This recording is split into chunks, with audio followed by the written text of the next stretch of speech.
talked about it. It's like we're older now. We're like, man, what if? What would you think would happen? Behind the back to McGrady.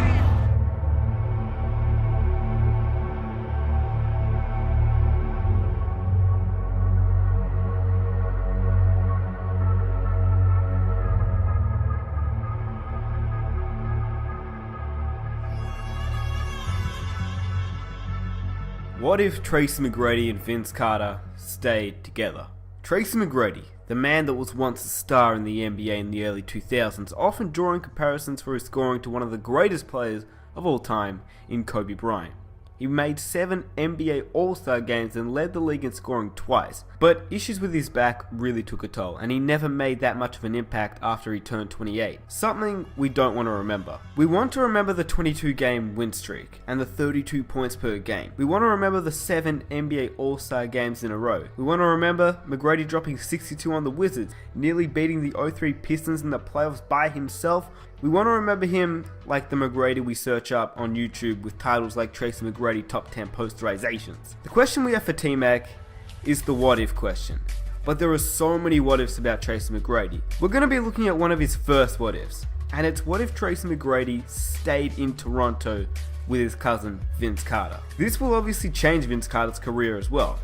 So it's more what if Vince Carter and Tracy McGrady didn't separate. As we all know, T-Mac regrets leaving the Raptors, and if you don't believe me, here's a quote by the man himself. Now that I look back, it's all over. I wish I had stayed, man. Really? I swear. I swear I wish I had stayed. Really? Because, yeah, I mean, I've grown, the 2 years that we played together. But I knew I could have continued to, elevate my game and evolve into the player that I became, even playing alongside of him. And I regret that I did leave, because Toronto was a beautiful city. Yeah, that's what I was about to say. I mean, it was so easy for us. McGrady and Vince have actually talked about this what if scenario on live television. So we start in the 1997 NBA draft, and it held 3 main players. Tim Duncan, who went 1st overall to the Spurs, Chauncey Billups, who went 3rd overall to the Celtics, and Tracy McGrady, who went 9th overall to the Toronto Raptors. T-Mac at age 18 was the youngest player in the NBA, and the inexperienced Raptors struggled throughout the season, with their regular season record regressed to 16-66. The Bulls won that year with MJ winning the MVP and taking home the championship. The next season, the Raptors made a trade at trade deadline. Remember how Billups was picked 3 by the Boston Celtics? Well, he didn't even fit in with the Celtics at all. And Billups was actually traded to the Toronto Raptors in exchange for All-Star point guard Kenny Anderson on the last day of the 1997-98 NBA trade deadline. So technically, the Raptors got the 2nd and 9th overall pick in the 1997 NBA draft. But in the 1998 NBA draft, the Raptors selected Antoine Jamison 4th overall, as they knew that the Warriors actually really wanted Jamison, but they had the 5th pick. Essentially, the Raptors played smart, as they wanted Vince Carter anyway, but knowing that Golden State wanted Jamison, they saw a chance to get a little extra cash for taking Jamison early and swapping players. So it was actually a really smart move. And it was something that Tracy McGrady wanted as well. Was asking me who do I think we should draft, so I was like, we need to draft Vince. Another move that was made by the Toronto Raptors was a trade that sent Marcus Camby to the New York Knicks for Charles Oakley, a veteran player with playoff experience, and he was much respected by both Tracy McGrady and Vince Carter. Kevin Willis was another veteran acquired from that trade who solidified the center position. With a new coach, Butch Carter, the Raptors had a huge turnaround from the season before, and Coach Carter, get it, was credited with much of the team's turnaround during the lockout-shortened season in the 1998-99 season. Although the team didn't make the playoffs, many were optimistic with the impressive performances by Rookie of the Year Vince Carter and a much improved Tracy McGrady. Then, Billups was traded to the Nuggets in a 3-way trade that gave the Raptors the 5th overall pick in the 1999 NBA draft. So, during the 1999 NBA draft, believing that the Raptors still lacked a strong front court presence, they traded 1st round pick Jonathan Bender, who was the 5th overall pick, for power forward Antonio Davis of the Indiana Pacers. Davis quickly entered the Raptors starting lineup, and he would develop into an all-star in the coming years. And on the opposite side, Bender would only play 9 seasons and would be out of the league by the age of 29. And this ended up resulting in one of the best trades in Raptor history. By the 1999-2000 season, the starting 5 would look like this: At the 1, Alvin Williams. At the 2, Doug Christie. At the 3, Vince Carter. At power forward, Charles Oakley. And at center, Antonio Davis. And by the way, this is actually true to real life. McGrady was coming off the bench. Most of the games Tracy McGrady played in, he only started 34 out of the 79 games, which is something that I disagree with, and in the long term could have made sense to why Tracy McGrady left the Raptors. So as this is the what if video, we're letting McGrady start at small forward earlier than he would have in real life. McGrady has clearly stated that he didn't like his role in Toronto, and now he has a chance to start. Obviously they moved Vince Carter to shooting guard. That meant Doug Christie was now the 6th man, but it was actually a rotation that worked well for the Raptors as they all got minutes, and players like McGrady and Christie would run the point at times. But as for the Cousins, it created a bond and higher team chemistry between T-Mac and Vince. The personalities were starting to mesh well between them, something that I guess you could say was not as good in real life. But it was good since they were both starting together. The rotation of Davis, Oakley and Willis in the front court, and Carter and McGrady's improvement helped the team make its first ever playoff appearance. Lacking significant postseason experience, Toronto was defeated 3-0 by the New York Knicks in the first round, but the team's improvements and the rise of Vince Carter, who emphatically won the 2000 Slam Dunk Contest, attracted many fans around Toronto, many of whom were previously not basketball fans. The Lakers still beat the Pacers in the NBA Finals, and Shaq was named the MVP that season. So finally, the roster was starting to shape up. Toronto was starting to emerge as one of the best teams, and everything was looking good for the Raptors. McGrady and Carter were at the helm of the offense, and the rest of the roster was filled with savvy veterans who were willing to concede the spotlight to them. But then, as we all know, Tracy McGrady signed a deal with the Orlando Magic. I get the opportunity to come back home, play in front of my family, my friends, and just play for a first-class organization. The lure of returning home to Florida and teaming up with NBA superstar Grant Hill, who would actually eventually succumb to injuries. But for Tracy McGrady, it was too good of an opportunity to pass up. And Vince was extremely disappointed in Tracy McGrady, as he thought they had a bright future together, working as a 1-2 punch. I guess you could say like a young Jordan and Pippen. Unfortunately, McGrady didn't see the same vision, and he thought it would be better if they were both stars of different teams. Vince was the star of the Raptors, McGrady was the star of the Magic. Vince was disappointed because he saw a bright future for the both of us. I didn't see it that way.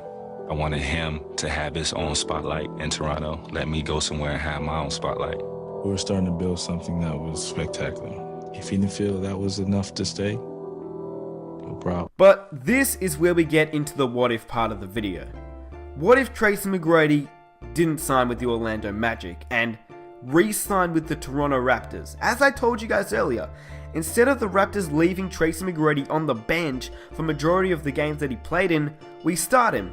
This not only triggers an even better team chemistry between the Cousins, but it intrigues McGrady to stay in Toronto with Vince, as he knows that these two could be a dynamic duo similar to Kobe and Shaq. You have to also take into account that with McGrady and Carter playing on the same team, it meant that both of these players had a less amount of injuries throughout their careers. Being on the same team meant that they wouldn't have to carry an entire team's load. Instead of trading Doug Christie to the Kings for Williamson, which turned out to be a horrible trade since Christie turned out to be one of the greatest defensive players in the NBA later down the road, and Williamson only played 42 games for the Raptors. There was no point in keeping Doug Christie at this point though. When the Raptors had Vince and T-Mac, why was there a point in keeping Doug Christie? What the Raptors really needed was a big man down low, and so they traded Doug Christie, Radovich and Michael Stewart for a 25-year-old Ben Wallace from the Orlando Magic, who at the time wasn't the Ben Wallace that we know on the Pistons, but he had shown glimpses of what he could become. And the Magic made this trade because they finished 9th in the East and really wanted to make a strong playoff push. They felt that getting Doug Christie could make that happen. The original trade was that the Magic traded Ben Wallace along with Chucky Atkins to the Detroit Pistons as a compensation in a sign and trade deal for superstar forward and free agent Grant Hill. But with the Raptors making the move to get Big Ben, it means that Grant Hill doesn't head to Orlando either.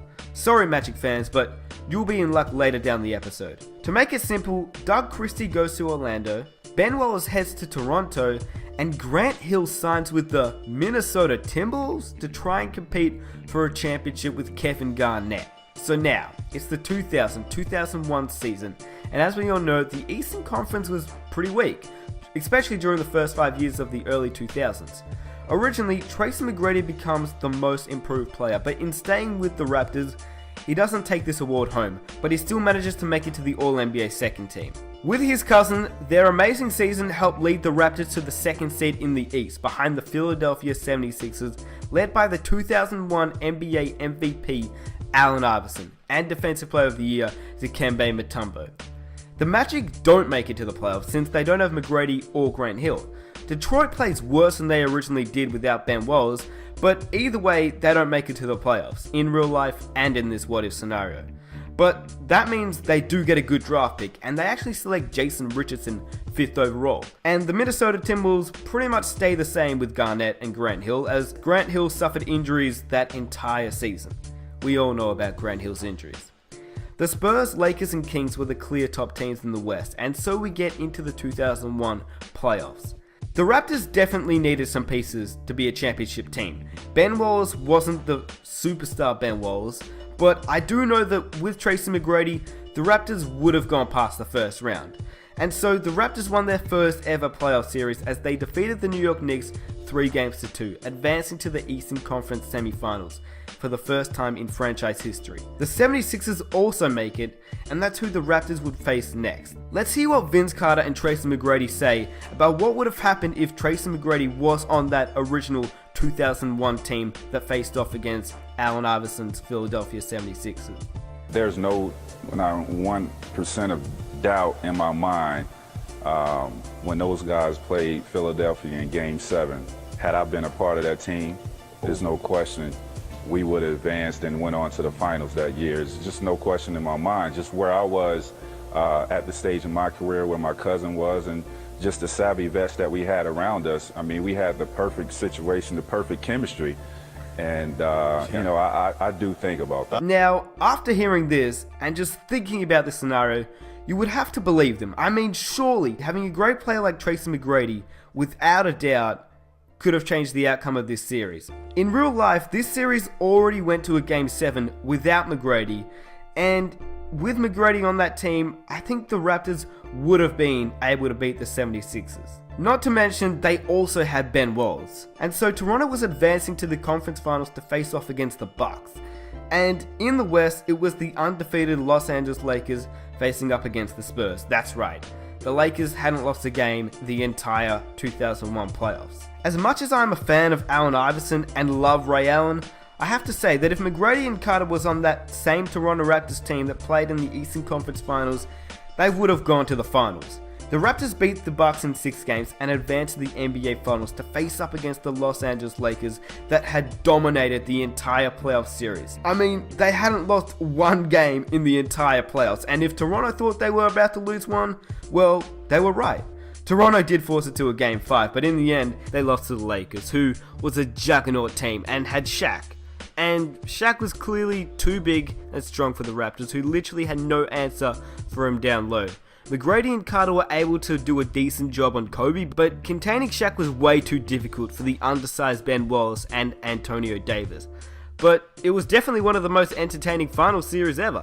Kobe, Carter and McGrady had dunks that fans would remember forever. The next season, McGrady and Carter's styles of play complemented each other like the season before, but this season, McGrady had developed into a better outside shooter earlier in his career, and he also became a much better perimeter defender than he did in real life.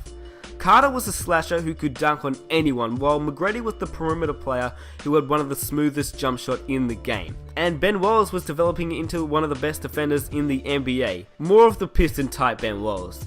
But the Raptors still signed old veteran and playoff leader Hakeem the Dream Olajuwon, in hope that he might be able to help the undersized center position. The 2002-03 season was going great for the Raptors as they were leading the East, but then Vince Carter suffered a patella tendonitis, which caused him to miss the remainder of the season. And if you remember in real life, this is the reason why Toronto missed the playoffs entirely, and why they ended up getting Chris Bosh in the draft. But as the Raptors now have McGrady and Ben Wallace, they return to the playoffs to clinch the 6th seed. Duncan was named the MVP that season, but it was the Kings who dominated the season with 61 wins. The Raptors would face off against the Indiana Pacers led by Jermaine O'Neal and Ron Artest in the first round. Reggie Miller was still on that roster, hoping that these two could carry him to the promised land. During the playoffs, Vince had returned from injury, and he and McGrady were able to contain the Pacers and advance to the conference semifinals and verse the New Jersey Nets, a team led by Jason Kidd. This was a team that somehow made it to the NBA Finals, but you have to imagine, with Ben Wallace being included to this Raptors lineup with Vince Carter and T-Mac, they could have brought this to a 7-game series and won to advance to the conference finals to face off against the Detroit Pistons, which still had Chauncey Billups, Rip Hamilton, and Tayshaun Prince, and also acquired high-flyer Jason Richardson in the draft. But losing future Defensive Player of the Year Ben Wallace meant that the Raptors easily won that series in 5 games, and were advancing to face the San Antonio Spurs in the NBA Finals. Throughout the whole final series, it was a battle, and the Spurs took the first 2 games at home, but then the Raptors took them back in Toronto, and the series went to 7 games. Bowen shut down Vince Carter in that series, but the Raptors still had McGrady. But last-minute heroics by the MVP Tim Duncan to seal the game in Game 7 for the Spurs was all they needed. And so, in back-to-back years, the Raptors had lost in the NBA Finals. And so, we head into the 2003 NBA Draft. The whole 2003 draft had changed with all the moves that had happened with Detroit, Orlando, Toronto, Golden State, and Minnesota. This is what the first 10 picks would look like. The Cleveland Cavaliers select LeBron James. LeBron still went number 1 overall to Cleveland, but Orlando jumps up to the 2nd overall pick and selects Carmelo Anthony from Syracuse University. They selected Carmelo Anthony since they didn't have McGrady or Grant Hill and needed a small forward. The Nuggets would actually select Chris Bosh, which they actually decide to use as a trade piece since they already had great big men. The Pistons still select Darko Milicic as they don't have Ben Wallace and are still looking for a big man. That means the Golden State Warriors select Dwayne Wade from Marquette University, who just misses out on playing with Gilbert Arenas and Antoine Jameson. If he got drafted 1 year early, he could have played with these 2 guys. Just imagine that team. The Miami Heat select Chris Kaman, the Clippers select Kirk Heinrich, the Bulls select TJ Ford, the Knicks select Michael Sweetney, and the Wizards select Nick Collison. By the 03-04 season, the Minnesota Timberwolves finally had a decently healthy Grant Hill to play alongside Kevin Garnett after all these years on the sidelines. Originally, Grant Hill missed the entire 03-04 season, but let's say, what if Grant Hill was some sort of healthy, and he played 65 games that season, and averaged around 20 points per game, next to the 2004 NBA MVP, Kevin Garnett. They were looking good, but the Raptors by 2004 had lost Hakeem Olajuwon, which wasn't all that bad, because Hakeem didn't really contribute to the team that much, and the Raptors did actually manage to add Jalen Rose to play the point guard, and so the team looked like this for the 03-04 season. Jalen Rose played point guard, Vince Carter at the shooting guard, Tracy McGrady at small forward, Antonio Davis played the 4, and Big Ben Wallace at the center position.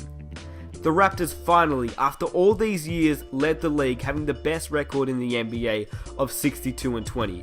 Tracy McGrady finished 2nd in the MVP voting behind Garnett, and Vince Carter was named in the All-NBA second team. Ben Wallace was named in the All-Defensive first team, as well as in the All-NBA third team, which is actually a downgrade from real life, where Ben Wallace in real life made the All-NBA second team. Other teams that were competing for a championship that season were once again the Pistons, Indiana, Minnesota, the Spurs, and of course the Lakers as well. But just like in real life, if you remember, the Lakers played with uneven team chemistry that entire season. It was the season that Kobe was accused of rape, and it was the season that Shaq threatened to murder Kobe, which is pretty crazy. Anyway, another note is that the Nuggets don't make it to the NBA playoffs since they don't have Melo, and Miami doesn't make it to the playoffs either since they don't have Dwayne Wade. In the first round though, it was a breeze for the Raptors as they faced the 8th seed Boston Celtics, led by Paul Pierce. The second round, they would face up against the New Jersey Nets, a team that didn't really have much hope against the Raptors. Kidd was injured and Richard Jefferson got shut down by T-Mac. Instead, they lose in 6 games. So in the conference finals, it was Minnesota, with Kevin Garnett, Sprewell, and Grant Hill versus the Los Angeles Lakers with Gary Payton, Karl Malone to team up with Kobe and Shaq. Anyway, the series was really close, but it was the Lakers that won it, and they were advancing to the NBA Finals for the last time with Kobe and Shaq teamed up together. In the East, it was Toronto versus Detroit. And one of the main reasons that in real life the Pistons won the championship that season was because of Ben Wallace. But the Raptors now had him, and so I strongly believe that they would have been able to beat the 04 Pistons team in the conference finals without the Pistons having Ben Wallace and the Raptors having him instead. That means they were advancing to the NBA Finals for once again another shot at an NBA championship. But this time with a healthier Vince Carter, a better Tracy McGrady, and a defensive monster in Ben Wallace. Hey, if the real-life Raptors could beat the Lakers team who were losing no matter what with the team's turmoil and Kobe and Shaq's beef, then ultimately that means your Toronto Raptors are the 2004 NBA champions. The next season in real life, Shaq left to join the Miami Heat after a huge fight between himself and Kobe, as we all know. But since Miami doesn't have Dwayne Wade, Shaq doesn't go to Miami and returns to Orlando. That's right, he goes back to Orlando. He joins Carmelo Anthony and a rookie Dwight Howard, who still ends up in Orlando with the first overall pick because, as we all know, the NBA is rigged. But in which case, Shaq would become a mentor for Dwight Howard, which I guess is pretty funny how things happen, huh? Tim Duncan and his Spurs go on to win the 2005 NBA championship. Later down the road, all these trades and draft selections would cause the Miami Heat to never get a big three of LeBron, Dwayne Wade, and Chris Bosh, but it would still happen, just on another team. And Shaq would only play for 2 teams, which is pretty crazy. He didn't play for all the teams that he ended up playing for in real life. He only played for 2. The Magic, the Lakers, and then back to the Magic. But he would retire in Orlando because he saw the future that the Magic had between Dwight Howard and Carmelo Anthony, and they were starting to take over the league. And he decided that it would be best for the team to retire earlier than in real life. So Orlando fans, it wasn't so bad losing McGrady and Grant Hill, was it? As for the Pistons fans, you don't get a ring, but you do have a bright future, because if the Pistons can attract a good defensive center to fill the void of Ben Wallace, they'll be set and a definite chance of competing for a championship. As for the Raptors, I think that if McGrady and Carter played together, they would have won a championship in 04, and maybe in 06 as well, since the Miami Heat don't have Dwayne Wade or Shaq, which means they don't make the NBA championship that season, and obviously they don't win it. But by 2006, McGrady and Carter were both dealing with injuries at this time, and the injuries that they had ended up destroying their careers. But in saying that, they both were now NBA champions, which both of them desperately wanted more than anything in the world, and both of them were definite Hall of Fame players. But I'd say if the Cousins stayed together, they would have won at least one championship. After they'd won a championship, the team sort of fell apart as injuries took a toll on Vince and T-Mac, and even if the injuries weren't as bad as real life, they still had injuries that they had to deal with. So that's what I think would have happened if Tracy McGrady and Vince Carter stuck together.